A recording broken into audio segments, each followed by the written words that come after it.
All right. Hello, everybody. Thank you for joining us this afternoon, or if you're our author and guest today, Natasha Pulley, this evening, night.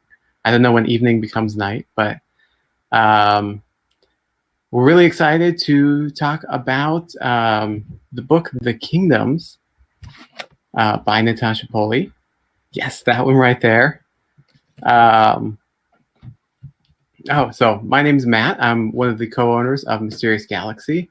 I'm going to do the Vanna White section of this. So first of all, if you haven't already read the book, you can use the little green button down below to buy the book from Mysterious Galaxy, and we'll send it to you, or you can come pick it up curbside, or you can come visit the store when we open up on June 1st, which is very soon. Otherwise, as some of you have found on the right-hand side, you can go ahead and chat with each other through the event, give some love for the book and to Natasha. If you have a question that you'd like her to answer, you can use the tab down below that says Ask a Question, and you'll see there's one in there already. So anything that you have on your mind, you want to know more about the book or writing process, other books, whatever, throw it in there, and we'll get to them if we have the time on all of them. And otherwise, that is it. So without further ado, let me introduce more formally Natasha Pulley, who is the author of The Kingdoms, of course, which just recently came out, and several other best-selling books, including The Watchmaker of Filigree Street, which won a Betty Trask Award, and the Bedlam Stacks. I don't know how to say that, actually. Bedlam or Bedlam? So yeah, joining us from across the pond is Natasha Pulley. Thanks for being here. No problem at all. Thank you very much for that very, very kind introduction. Thank you everyone for coming. What I'm going to try and do is talk about this book without giving you too many spoilers. But I do warn you, it's very difficult to talk about this book without any spoilers, because basically there's spoilers from minute 1. So I'm just going to try and keep to the spoilers that stay in chapter 1. All right. So, well, I'm going to drop off and let you read, and we'll see you in the chat. Thank you very, very much. As we've just said, if you've got a question, drop it to me with the little tab down below, or you can just stick it in the chat. I've got the chat bar up so I can see what you guys are saying while I'm talking, and I'll just work it in. So it's always good to give me ideas about what to say, because I am a massive, big cloistered geek, and I will just tell you random facts about maritime history if you don't stop me. So it's very important that you give me questions. Now, this is The Kingdoms. It's my 4th book, and I'm really proud of it, actually, because it's very different to anything else that I've done. My previous books have all been quite sort of benign and lovely, and they're full of clockwork octopuses. But this book is about a war. Specifically, it's about the Napoleonic War, which was fought between England and revolutionary France under Napoleon from about 1799 to 1814. And it is an alternate history. It's about what would have happened if Britain had lost the Napoleonic War. Specifically, we had lost the Battle of Trafalgar. Now, this is, I think, for most people in the world, a really obscure piece of history. Not very many people know where Trafalgar is. Not very many people know who fought there. It's famous in my little corner of the world. In London, there is a place called Trafalgar Square, and in it, there is a thing called Nelson's Column, as in Admiral Lord Nelson, who won the Battle of Trafalgar. But this makes me nervous about this book and about alternate history. I've always wanted to write an alternative history. I love books and stories like SSGB. I love books and stories like Fatherland by Robert Harris. All of those, but they're all about, what would have happened if Hitler had won World War II? Now, this is a very important question to ask because World War II affected the world, and so did Hitler. But it's kind of been done to death. And also, it's kind of got a simple answer, right? If Hitler had won World War II, everything would be horrifying all the time. We all know this.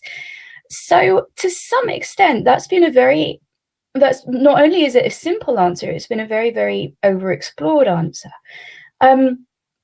But Fatherland by Robert Harris, which has just gone in the link down the side there, is the most wonderful book. I think it's the best example of this kind of book.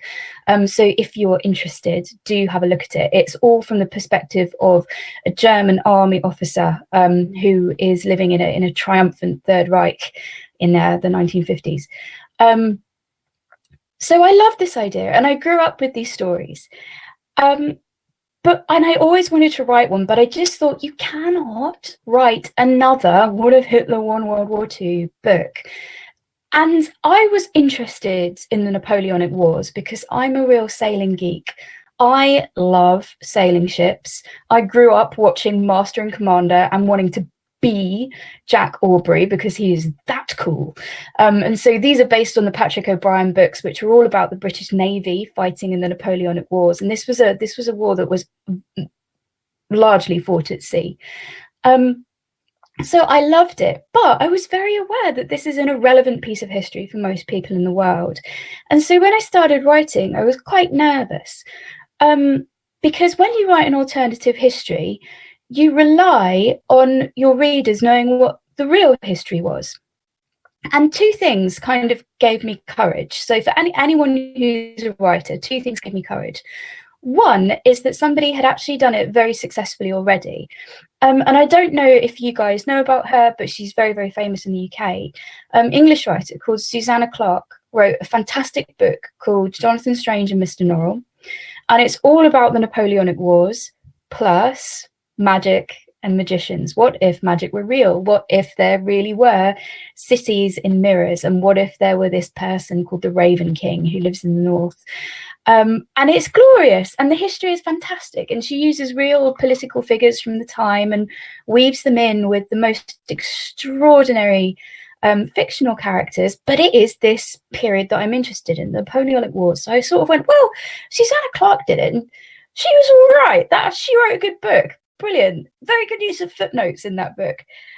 So that's thing one. It's always good if somebody's been up the trail before you. It means you don't have to be too much of an explorer. You can be a little bit of a coward and just follow in their footsteps. But the other thing that made me think, no, do you know what? I can do this. Is that we have Google now.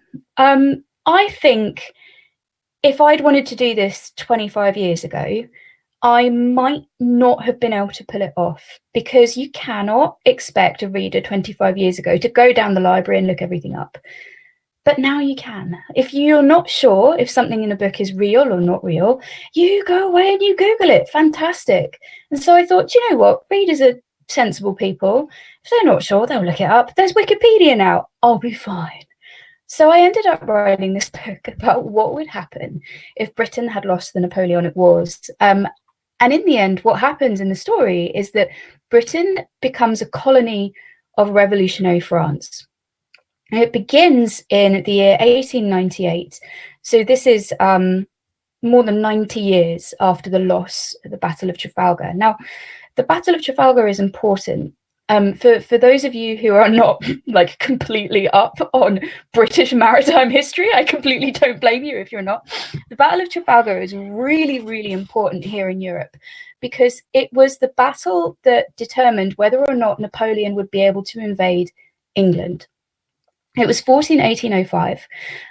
Trafalgar is a very small place off the coast of Spain, about 60 miles around from the Spanish fleet's home port at Cadiz. And Napoleon had sent the combined French and Spanish fleet round to the north, and they were sailing for Calais. And Calais is the town in France, city in France, that is the nearest geographic point that France has to England. And again, for those of you who are not totally up on your European geography, it is only 26 miles away from the English coast. This is why we get invaded so often by France. This is why France is so good at invading England. We are very, very close. And it is, with modern sailing, a very easy sea crossing. So this was Napoleon's plan, and the French army was waiting in France to be taken by these ships across to the part of England that is closest to France, it's Kent. And if this battle had been lost, they would have succeeded. These ships would have gone to Calais, they would have picked up the army would have invaded England. These were the stakes. And this is why the Battle of Trafalgar is so famous and Nelson is so lauded in British history, because without him, we would all be speaking French, and so would you guys. So this is huge. The book opens almost 100 years after history changes, after Nelson loses at Trafalgar, after the French admiral wins, and after the French invasion of England. London is no longer London, it's called Londres, and everything is French. So anyone speaks French. English is now a scrappy language of the working classes and of slaves. Slavery is alive and well in England in this alternative history. The reason is that among empires at this time, it was common to nominally ban slavery in the home country of the empire, but not in its colonies. So, for example, in England, we tend to sound very smug about the fact that we didn't have slavery in England. Well, we absolutely did in our colonies, and so did France. So in this alternate history, England is a colony of France.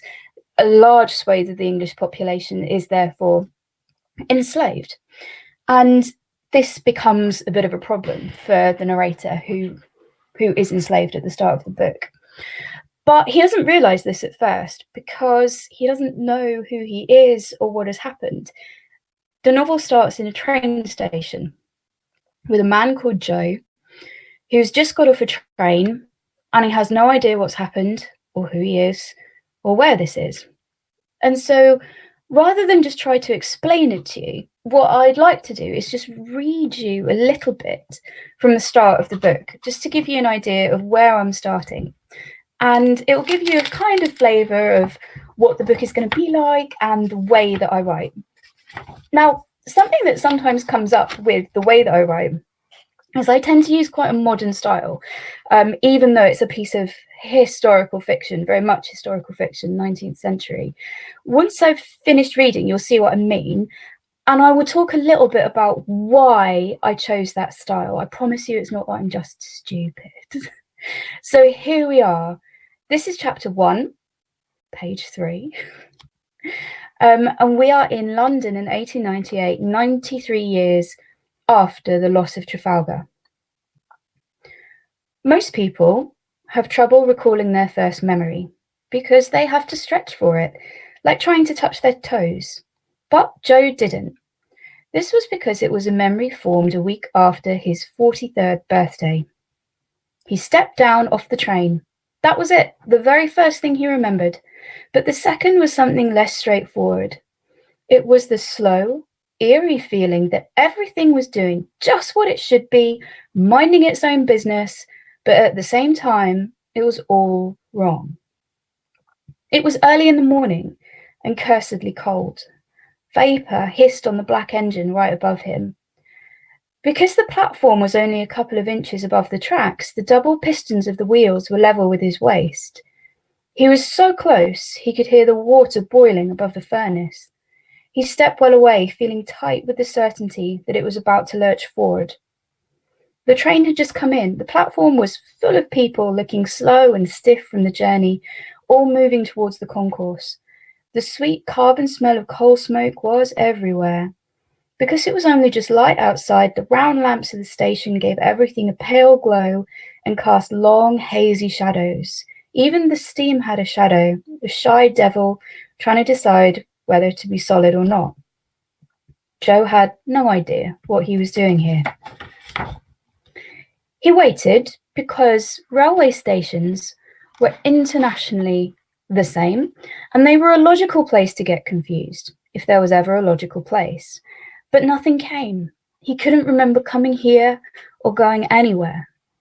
He looked down at himself, and with a writhe of horror, he found he couldn't even remember getting dressed. His clothes were unfamiliar. A heavy coat lined with tartan, a plain waistcoat with interesting buttons stamped with laurel patterns. A sign on the wall said that this was platform 3. Behind him on the train, a conductor was going along the carriages, saying the same thing again and again, quiet and respectful, because he was having to wake people in first class.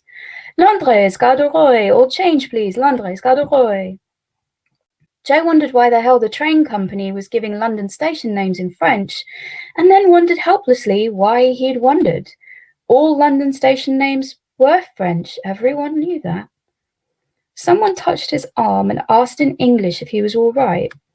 It made him jump so badly that he twanged the nerve in the back of his skull and white pain shot down his neck.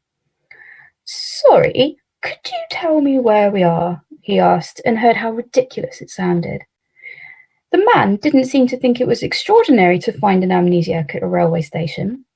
London, he said, the Gare de Roy.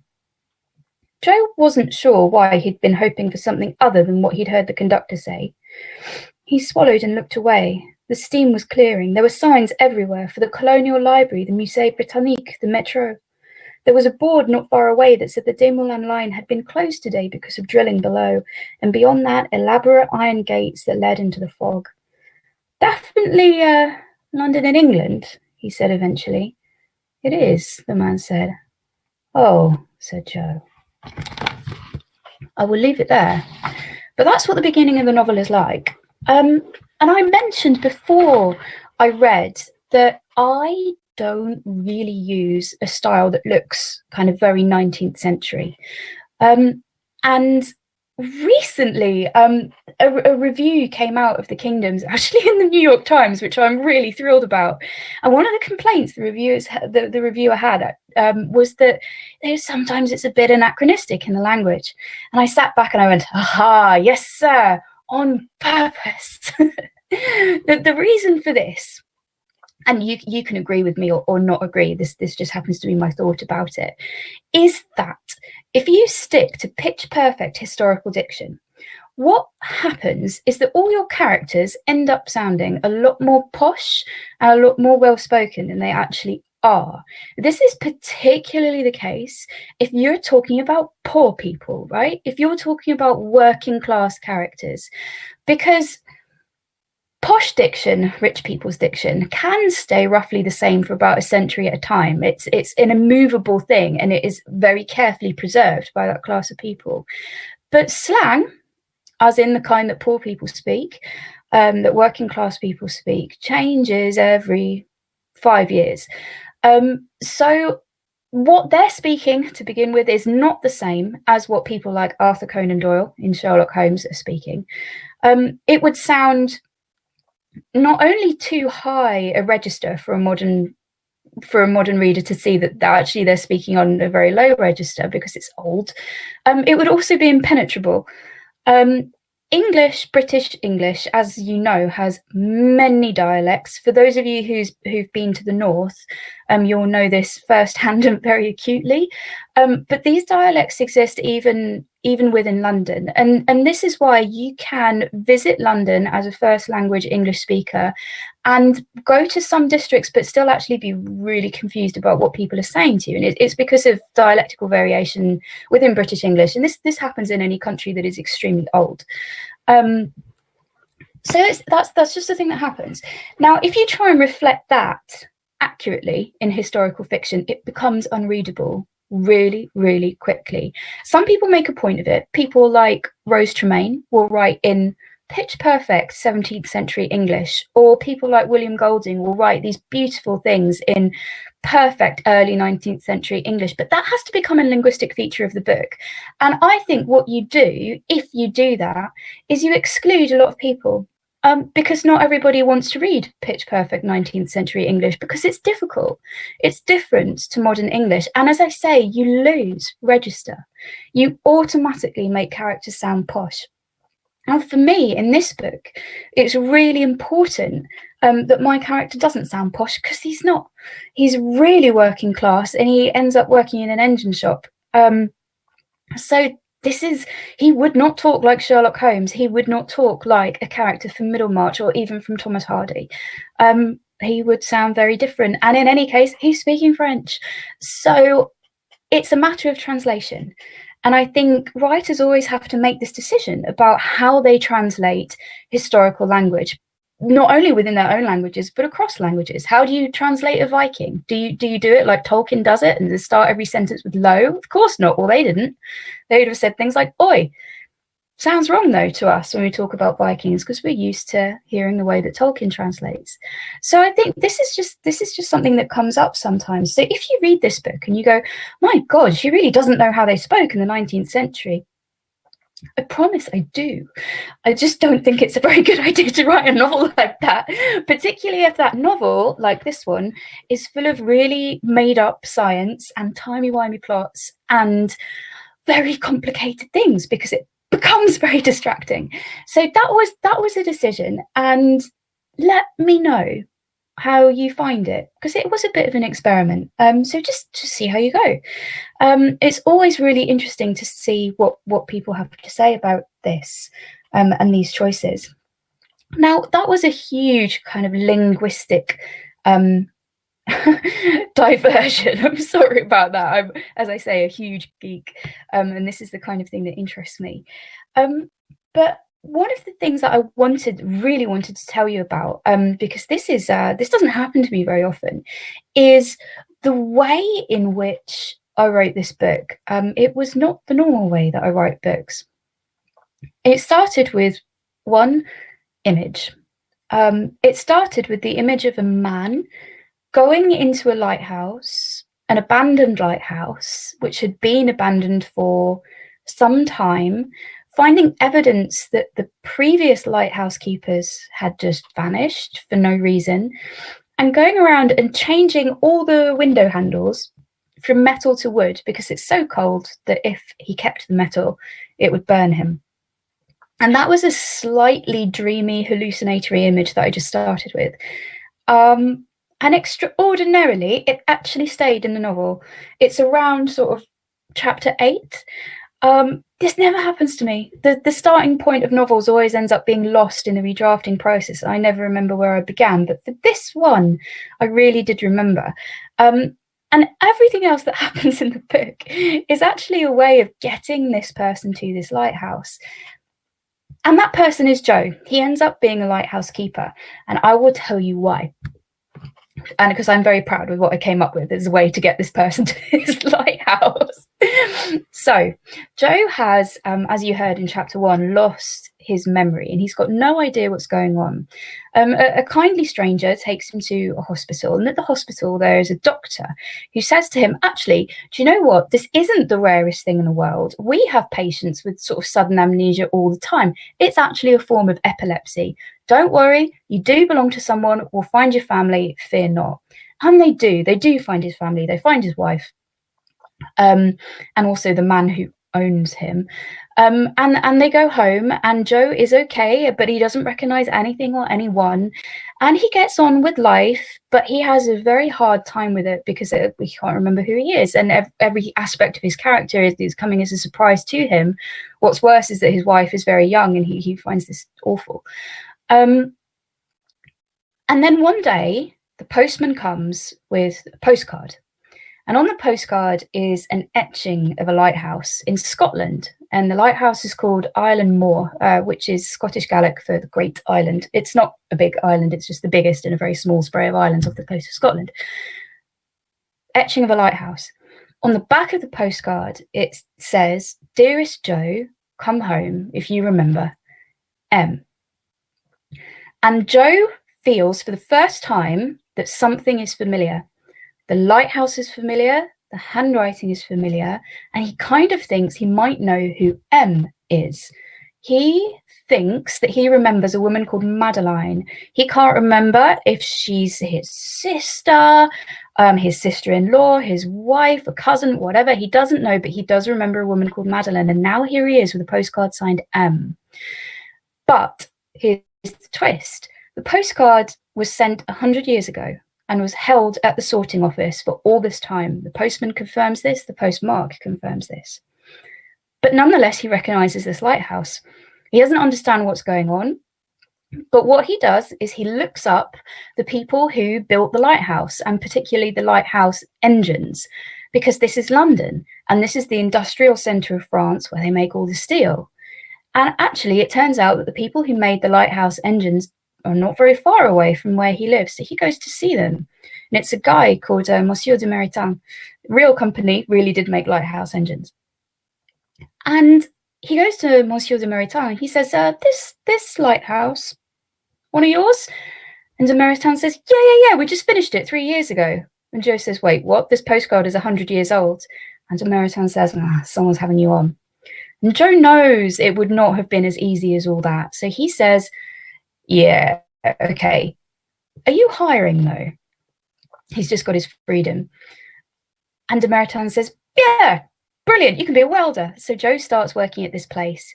And after 2 years, they get a notice from the lighthouse at Island Moor to say the engine is broken.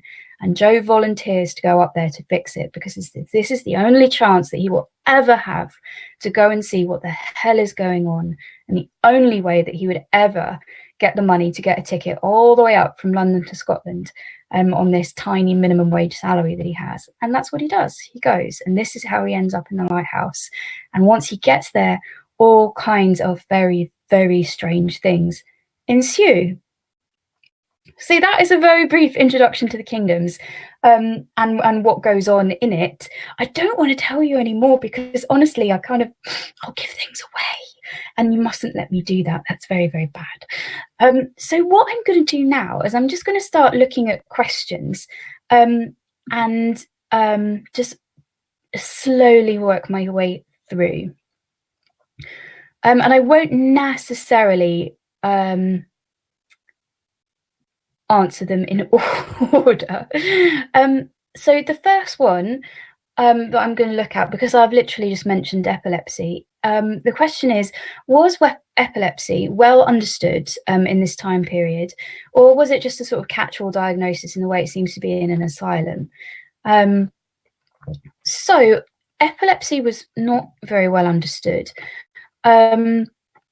but they did know what it was. There is such a thing as silent epilepsy, which is where you don't sort of collapse shaking, but where you do have this thing called the epileptic aura, which is often where you'll hallucinate, and it tends to take the form of kind of like bright lights, kind of like you would get if you saw like the lightning storm before a migraine, but I think from the accounts that I've read, much clearer.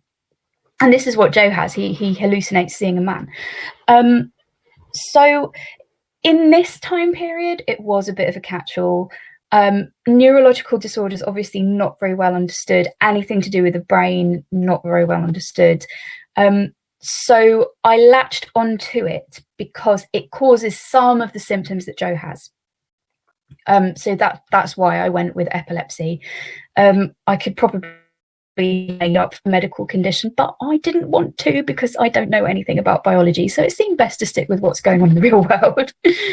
The next question is there a possibility of a sequel to the Kingdoms? At the moment, the answer is no.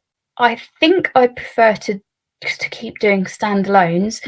One of the reasons that I'm not working on a sequel to the Kingdoms is that I've kind of already done the next book, and it's nothing to do with this. The next book is another big departure for me. It's set in Russia in 1963 at a secret nuclear facility where there has been a mystery disaster. So that's what's coming next. It's going to be really weird, and for the first time in my life I've written a book with no magic in it, but that doesn't matter because radiation is weird as hell. So you don't need magic when there's radiation, I promise. So I think that will be, I hope that's fun. I hope you enjoy it as much as this. We'll see around this time next year. We'll see, because it's in the works now. So what else have we got? Okay, a selfish question as a Black Sails fan. Fantastic. I mentioned once that I had a Black Sails inspired book coming up. Is that book The Kingdoms? And would you be able to briefly talk about how Black Sails inspired it, if so? Yes, this is indeed the book that I wrote when I was watching Black Sails. So Black Sails, for those of you who don't know it, is basically a massively fun romp about pirates. As you know, I'm a boaty person. I love boats. And one of the pieces of research I did for this book is that I sailed on a tall ship, which you can do still, for a month, and I was horribly seasick, and that's why the bits about Joe being seasick feel very real. It's because they came straight from the heart. But yes, so one of the things that really interested me during when I was writing this was Black Sails, and the way that sailing and piracy and those politics in this time period were portrayed. And I thought they did a really good job of showing what sailing was like, how claustrophobic it is, how dirty it is, how unpleasant it is. And I thought that Captain Flint was a really interesting character. I thought they didn't really go into him too much. So I thought, well, I'll have a go. I'll have a go at a very apparently damaged, toxic person who causes a lot of chaos. And in my version, this is Missouri Kite, who, not coincidentally, looks a little bit like Captain Flint. So that's a big Black Sails nod. I think there, more or less, the similarity ends. Black Sails is all set in the Caribbean. This is all set in Scotland. It's all about time slips and strangeness. Black Sails is quite strictly realistic and uses a lot of real history, whereas I make up my history. It's much more fun. But it is absolutely, there is a big dose of Black Sails in this book. And I think it's very important for anyone who's writing to go away and watch loads of TV. I think we get very snobbish about the kinds of stories that we admit to being inspired to. It's very easy to say, oh yes, I was inspired by Sherlock Holmes, but were you though? Were you inspired by Arthur Conan Doyle, or were you inspired by Benedict Cumberbatch? But either of those two things are fine. It's just that because one is more recent, we often kind of consider that to be in some way cheaper, but it's not. It's all fine. And I think what writers do is they tend to kind of, but they imbibe a lot of stuff, and brains are just like blenders. They just blur it all up, and what comes out the other side is made of those ingredients, but it will be something new. Or we all hope it's something new, because otherwise that's called plagiarism. So, okay, another interesting question. It says, you focus on gay relationships in your novels as a very refreshing touch to the genre. What inspired you to feature gay relationships in your works? Okay, very, very simple answer. I think that love in a story, a love story, is very different to a story that is romantic. In order to have romance, as in proper Romeo, Juliet, star-crossed lovers romance, you need difficulty. And I think in the modern world, particularly in Western societies, there are very few difficulties left for straight couples. Difficulty is there for other kinds of couples. So it's and in other cultures. So for me, it's a very easy way to introduce difficulty and therefore romance in a way that isn't just a love story. And this is kind of one of the things that I find a little bit difficult about stuff like Outlander. Like, I love it, but there is just never any tension around that central romance, because you know they'll get together because they're basically the same age and they're clearly made for each other. So it's just like, how do you generate some kind of tension? How do you generate some kind of difficulty?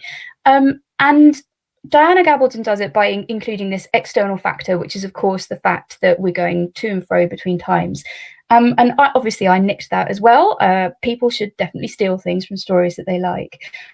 but I really like having internal difficulty and internal tension as well. It does wonders for the plot, and I think wonders for love stories. So that's one of the reasons I tend to do that. It's just incredibly useful. So as you can tell, that's a very mercenary answer. But I think writers have to be mercenary. We do. Otherwise our books don't go anywhere or sell any copies.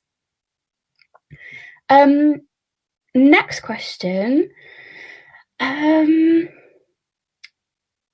Oh, so many books and shows feature sailing in them. What's a pet peeve of yours about how sailing gets misrepresented in them? Okay, here's my pet peeve. In every book and film that I've ever seen, they make it look like sailing is very straightforward.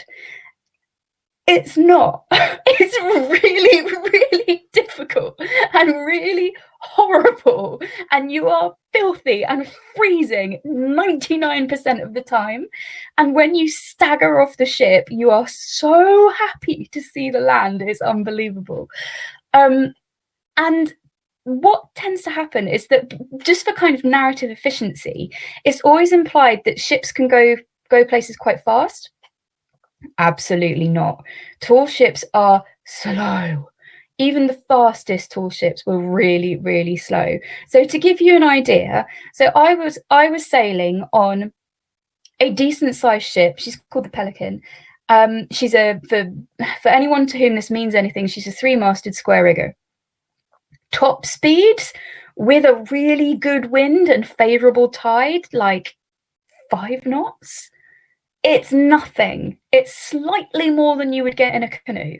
It's very, very slow. And so an awful lot of tall ship travel is creeping along, feeling absolutely horrendous in really, really bad weather. That is what sailing is. And it's just, there's a lot about it that is not romantic in any way. It's just really, really difficult. The other thing that I think tends to get very underestimated is the power of crew. And I think this is something that is, it does come up and it is discussed in some things, like Master and Commander, Patrick O'Brien's books, occasionally comes up in Black Sails. Crew becomes everything, because you're in a small space with, for me, it was 45 other people. You know all their business inside out within, I joke not, about 8 hours. Because there's no internet at sea, and so all you have to do is tell each other stories. Stories become currency. So an awful lot of sailing is telling each other stories, telling each other riddles. Sailors really do sing. It helps. It helps with everything, seasickness or feeling homesick or anything like that. And so you read a lot of sailing stories where some characters manage to be quite isolated. So I mean, I think in Master and Commander we see Jack Aubrey really, he has officers, but he doesn't really seem close to very many of them. In Black Sails we see Flint being very isolated from his crew. That's how you die on board a ship. That is like, what you can't, it's impossible to do that because you live literally that far away from everyone else. So it would be very, very, very hard to live like that. And so one of the things that I've really tried to emphasize in the Kingdoms is that you are never alone in a room.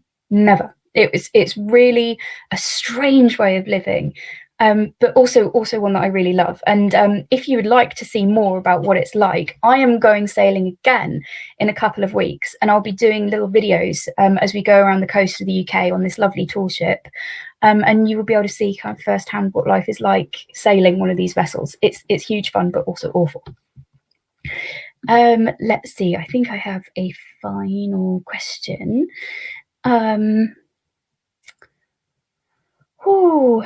Okay. Time slips. This is the final question that I'm going to ask because I think otherwise I will probably run over and Mysterious Galaxy will not be very pleased with me.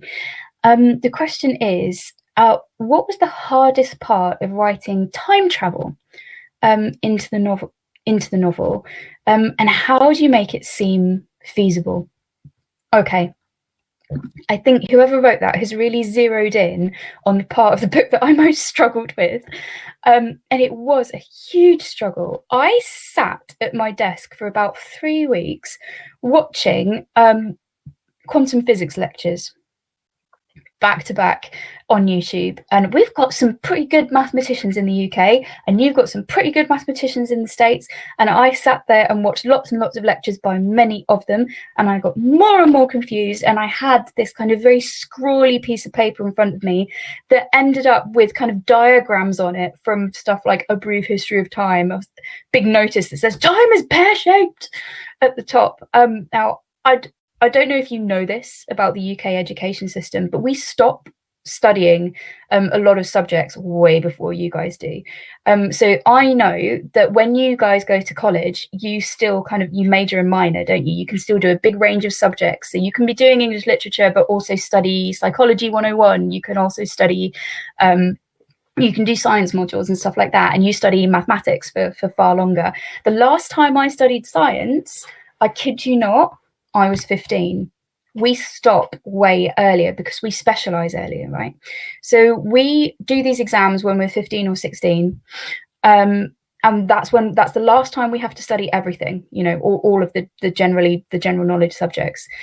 Then we do these things called A levels, of which we only do 3, and you specialize. So you do art, English literature, Latin. That's what I did. If you want to do science, you do physics, astronomy, biology, whatever. But you drop the subjects that you're not interested in. So I struggled with this. I cannot do even really elementary maths. Like, it's really, really shameful. I just wasn't educated to do that. I was educated to geek out about language and say silly things about naval history. But maths I can't do. But what I really, really wanted was a time slip system that kind of sort of worked according to real science. So what we've got is my vague stab at what the real science actually is. Now, obviously, if you ask a real physicist, a real mathematician, they will rip the kingdoms apart and go, absolutely not, she's completely got the wrong end of the stick. It's altogether ridiculous. But I did try. I did watch these lectures, and I did sit down with my scrawly piece of paper, and I spent a long time working out how this would actually work. And for those of you, actually for everyone, there is a moment in it with some Galapagos tortoises that are ferried to and fro between the time slip. And that is one of the scenes that I am most proud of, because that involved real maths with numbers on a page that I wrote. So I'm very pleased with that. And that is that's one of my favourite scenes. And I'm sorry about what happens to the tortoises, for those of you who haven't read it yet, but it's okay. It's there to explain how the time ship works. So that's all the questions. I'm hoping that this was an interesting event for you to hear. And just thank you very, very much for listening to me for so long. Well, thank you for taking the time with us. Like, we very much appreciate it. It was so cool to hear about how you think about these things and the depth of thought that you put into it. Have you gotten any concern letters from any of the Galapagos tortoise societies that are out there? Did I murder some Galapagos tortoises research? Yeah. No, it's okay. It's okay. They're okay with you then. They're all right. I do actually know some of those people, and they seem pretty zen about it. That really was one of my favorite scenes. Like, it was so inventive. I was like, oh no, this is trouble coming up here. But thank you so much, Natasha, and thank you so much to everyone who showed up this afternoon. If you haven't already, I know a lot of you have, but go out, get the book, read it. It is so great. Yeah, it was a really, really fun read. Cannot recommend it enough. And I know a lot of your other books are also favorites at the store. So make sure to check out her other books, which you can. At the Buy the Book link, we have all of Natasha's books there listed. Otherwise, how can we follow you on your sailing adventures? Instagram? Is it Twitter? So I'll be on Twitter But also my publisher, which is Bloomsbury, will be posting the videos on their site as well and on YouTube. So my Twitter handle is @Natasha_Pulley. If you follow me next month, so I'm leaving on June the 12th, and I'll be posting videos whenever I come into port. Where's your final destination? Skye in Scotland, so very cool. close to the place where Joe starts his strange journey. Nice.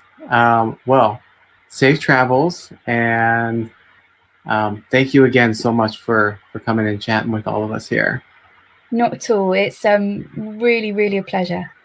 All right. Well, thanks everyone. Have a great rest of your day or night, depending on where you are.